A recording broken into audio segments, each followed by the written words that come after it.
حسين باڵی هەولێر دوای پێنج سەرکەوتن تووشی یەکەم شکستات لە شەشەمین یاریەکانی قۆناغی دووەمی خولی نایابی عێراق بۆ تۆپی بالە لە شاری بەغداد و لە وەڵی یانەی سنعا. هەولێر ڕوبەڕووی مەسافی شمالی پاڵەوانی وەرزی ڕابردوو بوو.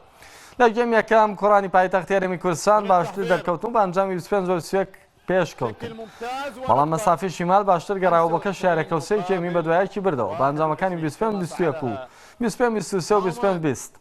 بەمەش هەولێر لە یاریەکە بە ئەنجامی سێژەم بەرامبەر بە گەمێک تووشی شکستات.